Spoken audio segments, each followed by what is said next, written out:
Hello my dear students, welcome back to my class where every learning is enjoyable. और आज हम start करने जा रहे हैं क्लास 12 फिर इसका चैप्टर नंबर 4 जो है विद्युत धारिता।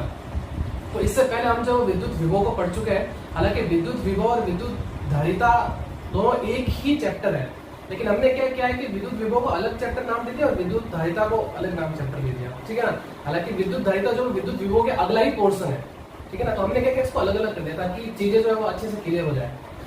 और विद्युत धारिता, धारिता को हम इंग्लिश में बोलते हैं कैपेसिटेंस। और आपने एक नाम सुना होगा कैपेसिटर। कैपेसिटर आपने नाम सुना होगा।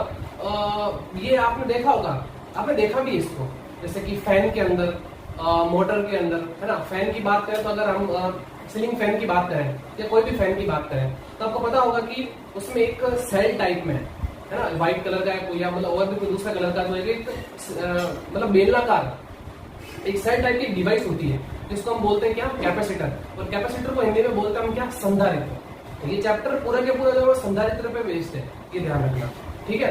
तो हम क्या करते हैं ना, कई बार हम जैसे हम जो हमारा स्विच होता है उसको हम ऑन करते हैं, तो स्विच ऑन करने पे हमारा फैन स्टार्ट नहीं होता है। तो हम क्या करते हैं, उसको लकड़ी से या किसी भी चीज से मार के उसको हम जो स्टार्ट करने की कोशिश करते हैं, लेकिन वो स्टार्ट नहीं होता है। तो फिर हम क्या करते हैं, किसी इलेक्ट्रिशियन को बुलाते हैं। इलेक्ट्रिशियन देखता है फैन को और बोलता है कि इसका कंडेंसर खराब हो गया है। तो कंडेंसर का मीनिंग कैपेसिटर ही है, या जिसको हम बोलते हैं संधारित्र। तो क्या करता है, उसको मतलब उसको हटा देता है, उसकी जगह नया जो है वो कैपेसिटर लगाता है या कंडेंसर लगाता है। कंडेंसर जो है वो पुरानी टर्मिनोलॉजी है, पहले जो है वो कंडेंसर ही बोलते थे, अब नाम उसका जो कैपेसिटर है। तो कैपेसिटर कंडेंसर सेम है, कंफ्यूज नहीं होना इस चीज में। तो क्या करता है, उसको लगाता है और हमारा फैन जो वापस स्टार्ट हो जाता है। तो उसके बारे में भी हम पढ़ेंगे, लेकिन उससे उसको पढ़ने के लिए हमें उसके लिए एक चीज पढ़नी जरूरी है जिसका नाम है क्या, धारिता। यानी किसी चालक की धारिता क्या होती है उसके बारे में हम पढ़ेंगे। तो कैपेसिटेंस जो है वो एक वैसा ही टर्म है जैसा आपने नाम सुना होगा रेजिस्टेंस। तो कैपेसिटेंस धारिता क्या एक गुण है, हमारी बात समझ में, धारिता क्या एक गुण है। इस तरीके से जो रेजिस्टेंस जिसको हम प्रतिरोधक बोलते हैं वो भी क्या एक गुण है, ठीक है ना। और एक आगे और वर्ड आएगा जिसको हम बोलेंगे इंडक्टेंस, यानी प्रेरकत्व। हमारी बात समझ में, तो वो आगे आएगा हमारे। तो रेजिस्टेंस के बारे में तो आप पढ़ चुके हो, यानी प्रतिरोध जो आपने पढ़ा था, रजिस्टर यानी प्रतिरोध। तो रेजिस्टेंस से टर्म रिलेट था क्या, रजिस्टर। और इस तरीके से कैपेसिटेंस से क्या है, कैपेसिटर। तो आगे आएगा इंडक्टेंस, तो इंडक्टेंस होगा क्या, इंडक्टर। तो आगे आएगा। तो अभी हम पढ़ेंगे क्या, कैपेसिटेंस यानी कि चालक की धारिता, इसके बारे में हम जो पढ़ेंगे। तो कैपेसिटर को समझने के लिए सबसे पहले हम इसको स्टार्ट करते हैं। तो देखो, इसको मैं समझाता हूँ, ठीक है, थोड़ा सा प्रैक्टिकल अप्रोच लेके समझाता हूँ ताकि आपको समझ में आए अच्छे से। तो सपोज मेरे पास में एक कोई ये बॉडी है, अभी मैंने इसको कोई चार्ज नहीं किया, अनचार्ज है, ठीक है। और मैंने यहाँ पे कोई पॉइंट सेलेक्ट किया, ये ए पॉइंट। मुझे क्या करना है, इस पे विभव पता करना है कितना होगा। तो मैं क्या करूंगा, एक अनंत से एक चार्ज को लेके आऊंगा, और वो चार्ज मैंने मान लिया क्या है, 1 कूलम का। 1 कूलम का जो यहाँ पे चार्ज का कहाँ पे रखा है, अनंत पे। और आपको पता है कि अगर मुझे किसी बिंदु पे अगर विभव निकालना होता है तो मैं चार्ज को कहां से लेके आता हूँ, अनंत से लेके आता हूँ। तो अनंत से क्या कर रहा हूं मैं, बाहुबली की तरह इसको उठाया और मैं यहाँ पे लेके आया। तो यहाँ लाने के लिए मुझे क्या करना पड़ा, कुछ वर्क तो करना पड़ेगा ना, कुछ कार्य तो मुझे करना पड़ेगा इसके लिए। तो वो कार्य आप अच्छा, तो कार्य निकालने के लिए देखो मैं यहाँ पे विभवांतर का यूज करता हूँ। तो आपको पता है कि VA माइनस V अनंत, विभवांतर का फॉर्मूला ये तो होता है, फाइनल माइनस इनिशियल। तो VA माइनस V अनंत, तो वो हो जाएगा मेरे पास में W बटे, ये हमने पढ़ा था, आ रही बात समझ में। तो V अनंत क्या होता है, 0, और VA और Q की वैल्यू क्या है, 1, तो ये आ गया मेरे पास में W। यानी कि ऐसा सिंपल है कि अगर आपको 1 कूलम चार्ज को अनंत से इस बिंदु A तक लाने के लिए जितना कार्य करना पड़ा वही गया मेरे पास में विभव, ठीक है। तो मुझे किसी बिंदु पे विभव निकालना होता है, मैं चार्ज को कहां से लेके आता हूँ, अनंत से लेके आता हूँ। और ये मेरे पास में विभवांतर की परिभाषा से मैं जो है यहाँ से कार्य निकाल सकता हूँ, क्लियर। अब देखो मैं क्या कर रहा हूँ, अब मैंने इसको चार्ज किया, मैंने चार्ज मतलब इसको आवेश दिया, ये आवेश दिया। तो जब मैं इसको आवेश दिया तो अब क्या होगा, अब क्या मुझे कार्य उतना ही करना पड़ेगा या ज्यादा करना पड़ेगा या कम करना पड़ेगा। अब ध्यान से सुनना, इस पे पहले से अब ये पॉजिटिव चार्ज है, अब मैं क्या कर रहा हूं, इस 1 कूलम चार्ज को लेके आ रहा हूं, और ये भी क्या है, पॉजिटिव है। तो जब ये पॉजिटिव यहाँ आएगा तो इसको किसका सामना करना पड़ेगा, पॉजिटिव का सामना करेगा, और पॉजिटिव पॉजिटिव एक दूसरे को प्रतिकर्षित करते हैं। यानी कि जब ये चार्ज यहाँ आएगा तो ये वाला चार्ज क्या करेगा, इसको धक्का देगा, यानी बोलेगा कि आप दूर जाओ। तो इसका मतलब, लेकिन मैं क्या कर रहा हूँ, इसको यहाँ लेके आ रहा हूँ, तो मुझे कार्य क्या करना पड़ेगा, पहले के मुकाबले ज्यादा करना पड़ेगा, तब जो चार्ज यहाँ पे आएगा मुझे क्या जो है उसका विभव मिल जाएगा। क्लियर है? तो यह तो समझ में आ गया, मतलब मुझे कार्य थोड़ा ज्यादा करना पड़ा। अगर कार्य ज्यादा करना पड़ा तो इसका मतलब देखो विभव भी क्या आएगा, ज्यादा आएगा। मतलब पहले विभव कुछ था, अब विभव और बढ़ गया। अब मैंने क्या किया, इस पे चार्ज और बढ़ा दिया, चार्ज मैंने इस पे क्या किया, और बढ़ा दिया, आवेश की मात्रा मैंने और बढ़ा दी। तो जैसे ही आवेश मैंने बढ़ाया तो जब ये चार्ज यहाँ आएगा तो अब इसको बहुत ज्यादा चार्ज क्या करेगा, इसको रिपेल करेगा, इसको दूर फेंकेगा, यानी इसको प्रतिकर्षित करेगा। मतलब पहले चार्ज कम था तो कम धक्का मार रहा था इसको, या कम फोर्स लगा रहा था, धक्का मतलब फोर्स। अब क्या ज्यादा चार्ज हो गया, इसका मतलब इसमें फोर्स ज्यादा लगेगा, यानी अब ये ज्यादा रिपेल होगा, इस तरफ जाएगा, अभी ज्यादा रिपेल होगा, ज्यादा प्रतिकर्षित होगा। तो मुझे वर्ग क्या करना पड़ेगा, और ज्यादा करना पड़ेगा। तो वर्ग और ज्यादा करूंगा तो विभव भी क्या आएगा, और ज्यादा आएगा। तो यहां से अब आपको ये समझ में आ गया होगा कि चालक को कुछ आवेश देने पर उसके विभव में भी उसी अनुपात में भी वृद्धि होती है। ये है बात समझ में, चालक को कुछ आवेश देने पर उसके विभव में भी उसी अनुपात में वृद्धि हो जाती है। ये आपको समझ में आ गया होगा। तो जैसे जैसे आप चार्ज बढ़ाओगे, यानी आपने चार्ज को डबल किया, विभव भी डबल, चार्ज को ट्रिपल किया, विभव भी ट्रिपल। तो यहां से सीधा सीधा आपको पता चल गया कि Q समानुपाती है किसके, V के। बोलो क्लियर है यहाँ तक? हाँ, चार्ज बढ़ा रहे थे, विभव भी बढ़ रहा था। विभव कैसे बढ़ रहा था, कार्य बढ़ रहा था ये। तो यहां से जब ये समानुपाती का चिन्ह हटाता हो तो एक कांस्टेंट आता है निकल के, जिसको हम बोलते हैं C। तो C क्या है, समानुपाती नियतांक है, तो यहां से C इज इक्वल टू आ जाएगा मेरे पास में Q बटे V। तो यहां से आपको ये अनुपात पता चल गया कि आवेश और विभव के अनुपात को भी हम क्या बोलते हैं, चालक की धारिता बोलते हैं। तो C को ही हम क्या बोलते हैं, चालक की धारिता, कैपेसिटेंस ऑफ कंडक्टर, चालक यानी कंडक्टर। ठीक है, तो अब देखो यहां पे अगर यदि V बराबर 1 वोल्ट हो, V बराबर कितना, 1 वोल्ट हो, तो देखो मेरे पास में C इज इक्वल टू क्या निकल के आएगा, Q। ये देखो अगर यहां 1 रखूंगा तो C इक्वल टू क्या आएगा, Q आएगा। यानी कि सिंपल सी बात है कि अगर आप चार्ज को बढ़ाओगे तो आपकी धारिता भी क्या होगी, बढ़ेगी। यानी अगर मैंने सपोज मान लो मेरे पास में 2 बॉडी है, अगर दोनों को मैंने क्या किया, 1 वोल्ट दिया, तो इसमें चार्ज कुछ बढ़ा और इसमें चार्ज जो है इसके मुकाबले ज्यादा बढ़ा, तो हम बोल सकते हैं कि इसकी धारिता ज्यादा है, इसकी कम है। बिकॉज सीधी सी डेफिनेशन निकलती है कि किसी चालक की धारिता उसके आवेश ग्रहण करने की क्षमता को व्यक्त करती है। आगे बात समझ में, अगर आपने 1 वोल्ट जो है वो उसको विभव दिया, उसके चार्ज में वृद्धि हुई, वो चार्ज में वृद्धि क्या कहलाती है, उसकी धारिता कहलाती है। कितना, 1 वोल्ट विभव बढ़ाने के लिए। ठीक है, 2 बॉडी ले लो, दोनों में जिसमें ज्यादा चार्ज बढ़ेगा वो हमारे पास में क्या होगी, ज्यादा धारिता होगी उस चालक की। क्लियर है? तो किसी चालक की धारिता उसके आवेश ग्रहण करने की क्षमता कहलाती है। तो आप जितना वोल्ट दोगे, अगर ये आप 1 वोल्ट दे रहे हो तो उसमें चार्ज में वृद्धि हो रही है, तो वही क्या है मेरे पास में, आवेश ग्रहण करने की क्षमता, यानी कि चालक की धारिता। तो ये आपको समझ में आना चाहिए इस चीज को। ठीक है, अब इसको मैं कुछ इस तरीके से लिख देता हूं कि किसी चालक को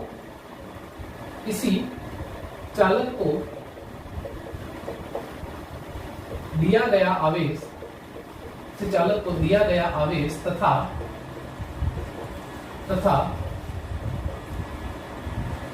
उसके कारण, या इसको ऐसा लिखा, किसी चालक को दिया गया आवेश तथा विभव के अनुपात, या ऐसा थोड़ा इसको ऐसा अच्छे से लिख लेते हैं कि किसी चालक को दिया गया आवेश तथा आवेश के कारण उत्पन्न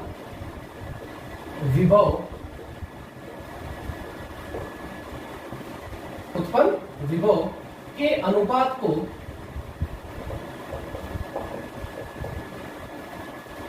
चालक की धारिता कहते हैं। चालक की धारिता कहते हैं। अगली बात समझ में? तो ये एक डेफिनेशन निकल के आएगी, यानी कि किसी चालक को दिया गया आवेश तथा आवेश के कारण उस पर उत्पन्न विभव के अनुपात को चालक की धारिता कहते हैं। आगे बात समझ में? तो ये है मेरे पास में चालक की धारिता की डेफिनेशन। तो यहां से आपको पता चल गया। अब बात करते हैं कि इसके एक ग्राफ को बना लेता हूं मैं, इसका एक ग्राफ बनाता हूं। तो देखो इसके एक्स एक्सिस में अगर मैं बी को लेता हूं और इस तरफ मैं क्यू को लूं, तो आपको पता है कि देखो दोनों के एक दूसरे के प्रोपोर्शनल है, तो इसका मतलब ग्राफ क्या रहेगा, स्ट्रेट लाइन जाएगा। मतलब अगर विभव बढ़ रहा है तो चालक का आवेश भी बढ़ रहा है, या आवेश बढ़ रहा है तो चालक का विभव भी बढ़ रहा है। ठीक है। अब अगर मैं क्या करता हूं, यहां से इसको मिला दूं, तो आप देखो ये क्या एक एंगल है थीटा। तो आपको पता है कि थीटा के सामने वाली जो भुजा होती है वो होती है क्या, लंब, और 90 डिग्री के सामने वाली भुजा क्या होती है, कर्ण। तो पीछे बची क्या, आधार। तो मुझे क्या पता है, देखो ये पता है, यानी ये पता है और ये पता है, यानी लंब और आधार पता है। तो मैं क्या लगाऊंगा यहाँ पे, tan थीटा लगाऊंगा, और tan थीटा क्या होता है, लंब बटे आधार, यानी कि q बाई बी, और वो क्या निकल के आया, c। Because q by B क्या है मेरे पास में, c तो है। आई बात समझ में? तो इसका मतलब ये स्लोप वो क्या है मेरे पास में, धारिता है। आई बात समझ? जो इस ग्राफ की जो ढाल है वो मेरे पास में क्या है, या प्रवणता जिसको हम बोलते हैं, प्रवणता भी बोलते हैं, ढाल भी बोलते हैं, वो क्या मेरे पास में चालक की धारिता है। अगली बात समझ में? यहां तो क्लियर है। अब आगे बढ़ते हैं।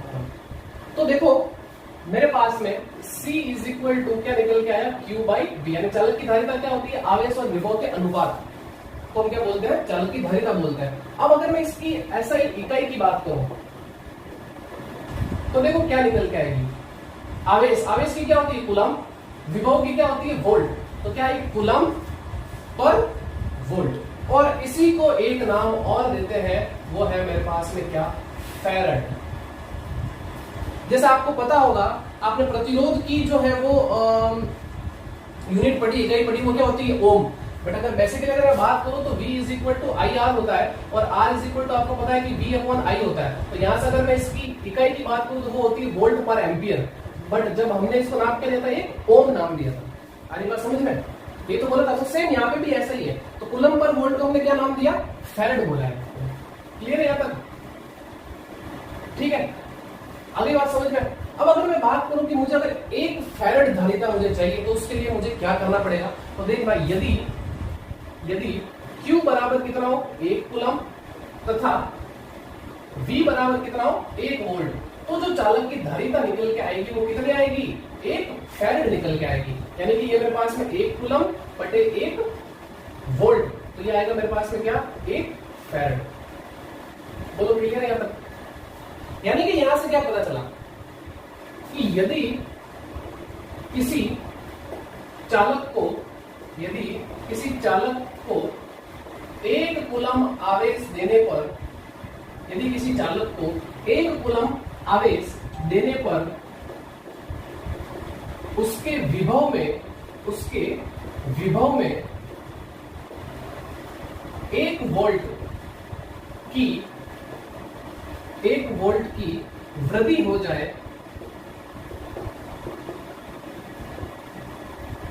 जाए, तो चालक की धारिता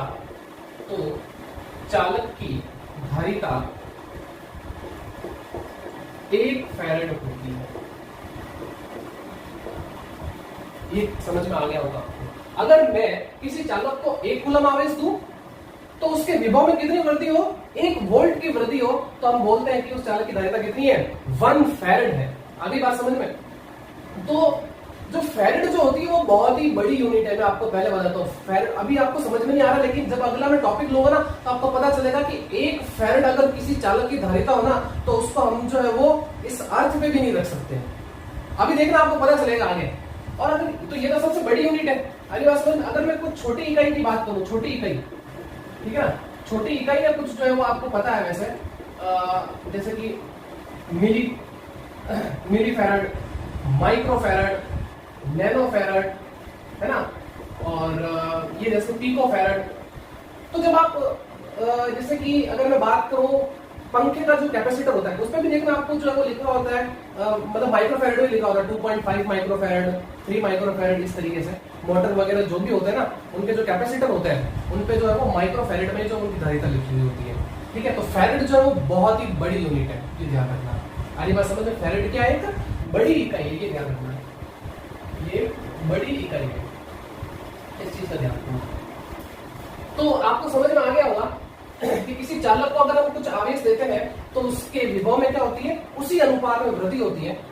ठीक है, तो वहां से हम क्या कर सकते हैं कि Q is proportional to V, तो प्रोपोर्शनलिटी का साइन हटाते हैं तो आता है मेरे पास में C, यानी Q is equal to CV, और C इज इक्वल टू मेरे पास में Q बाई V। यानी कि किसी चालक को दिया गया आवेश तथा आवेश के कारण उत्पन्न विभव के अनुपात को हम क्या बोलते हैं? चालक की धारिता बोलते हैं।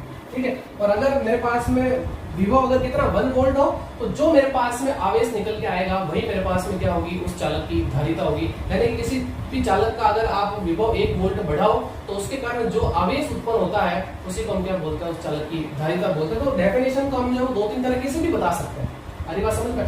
तो फटाफट इसका स्क्रीनशॉट लीजिए, फिर हम जो आगे बढ़ते हम पढ़ेंगे कि जो अगर मेरे पास में गोलीय चालक हो तो उसकी धारिता क्या होती है, उसकी धारिता हम कैसे कैलकुलेट करते हैं। ठीक है, तो उसका एक फॉर्मूला भी आ जाएगा, बहुत सिंपल सा है। तो फटाफट इसका स्क्रीनशॉट लीजिए, फिर हम आगे बढ़ते हैं। सो स्टूडेंट्स, बढ़ते हैं हमारे नेक्स्ट टॉपिक की तरफ, जो है हमारा गोलीय चालक की धारिता। तो देखिए, किसी भी गोलीय चालक की धारिता जो हम कैसे कैलकुलेट करते हैं, तो ये मेरे पास में कोई गोलीय चालक है। ठीक है, इसको मैंने क्या आवेशित कर दिया, आवेश। ठीक है, इसको मैंने जो है आवेशित कर रखा है, और ये इसकी त्रिज्या। क्लियर? ठीक है, तो इसका मतलब इसके पृष्ठ पे कुछ ना कुछ तो विभव होगा। यहाँ पे वो विभव की बात करता हूँ, वो मेरे पास में क्या होता है? KQ बाई R, तो यानी K क्या होता है मेरे पास? 1/4 pi epsilon naught Q upon R। तो ये इस पे चार्ज क्या दे रखा है मैंने? Q दे रखा है, तो यही विभव होता है, ये हम पढ़ चुके हैं। अरे बात समझ में? किसी गोलीय चालक के कारण विभव है ना, उसके बाहर, उसके केंद्र पे, उसके पृष्ठ पर। तो यहाँ बात कर रहा हूँ मैं क्या? इसके पृष्ठ की बात कर रहा हूँ, बिकॉज मैं इसी की बात कर रहा हूँ तो इसके पृष्ठ की बात करूंगा। अब अगर मैं धारिता की बात करूं, अगर मैं इस धारिता की बात करूं तो मुझे पता है क्या होता है? C is equal to Q upon V। तो V की वैल्यू मैं यहाँ रखूंगा, तो C is equal to Q upon, ये हो जाएगा 1/4 pi epsilon naught Q upon R। तो देखो, ये Q से ये Q कट जाएगा और ये वाली क्वांटिटी कहाँ चली जाएगी? ऊपर चली जाएगी। तो C इज इक्वल टू आ जाएगा मेरे पास में 4 पाई एप्सिलॉन नॉट इंटू R। यानी आपको यहां से पता चल गया कि C is proportional to R। देखो, यानी कि अगर R का मान बढ़ेगा तो C का मान भी बढ़ेगा, बिकॉज इसके डायरेक्टली क्या है? प्रोपोर्शनल, यानी समानुपाती है। यानी कि अगर किसी भी चालक की त्रिज्या छोटी है तो इसका मतलब उसकी धारिता भी कम होगी। अगर दूसरे चालक की धारिता, सॉरी, अगर उसकी दूसरे चालक की, अगर किसी दूसरे चालक की अगर त्रिज्या बड़ी है तो उसकी धारिता उससे भी ज्यादा होगी। यानी सिंपल सी बात है, कम त्रिज्या तो धारिता भी कम, ज्यादा त्रिज्या तो धारिता ज्यादा। तो सिंपल सी बात है, अगर आप इसकी रेडियस को बढ़ाओ, यानी त्रिज्या को बढ़ाओगे धारिता भी बढ़ेगी, त्रिज्या को कम करोगे धारिता भी कम होगी। सिंपल सा ये याद रखना है। क्लियर है? अब अगर बात करें कि इस चालक की धारिता को मुझे बढ़ाना है तो मुझे क्या करना पड़ेगा? मुझे इसको ले जाकर रखना पड़ेगा किसी माध्यम के अंदर। ये किसके अंदर है?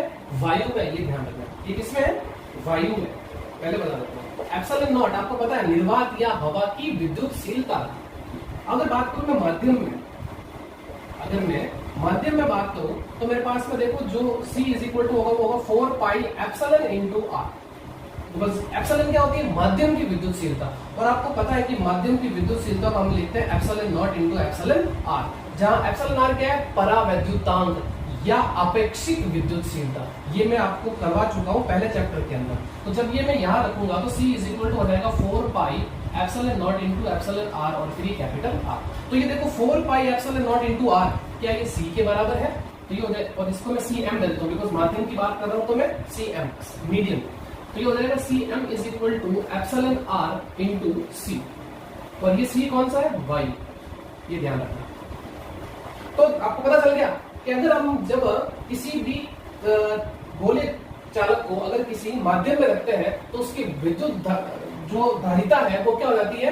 वायु की धारिता की जो है वो, सॉरी, या हम इसको ऐसा बोले कि किसी भी गोलीय चालक को अगर हम किसी माध्यम में रखते हैं तो उसकी जो धारिता है वो उसके परावैद्युतांक के उतने टाइम्स हो जाती है। यानी अगर ये मेरे पास में वायु की धारिता है, C वायु क्या है? ये मेरे पास में ये वायु में धारिता है, तो जो माध्यम की धारिता है वो वायु की धारिता के कितने K गुना हो जाती है।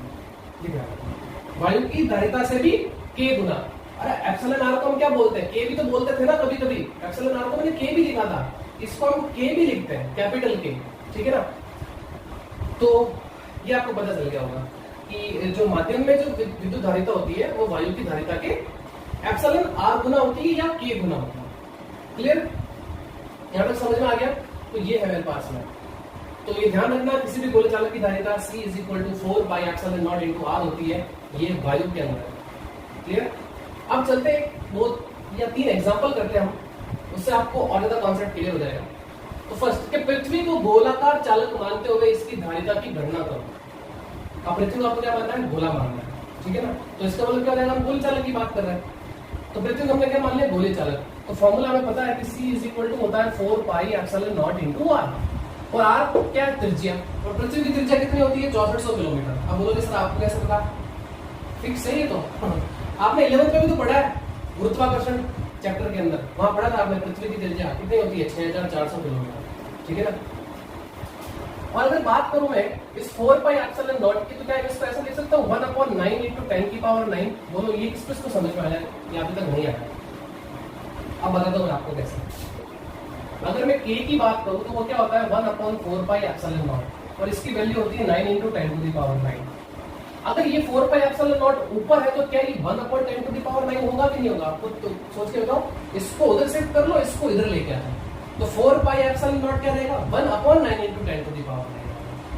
क्लियर है, आगे समझ में। अब तो कोई दिक्कत नहीं है, ठीक है।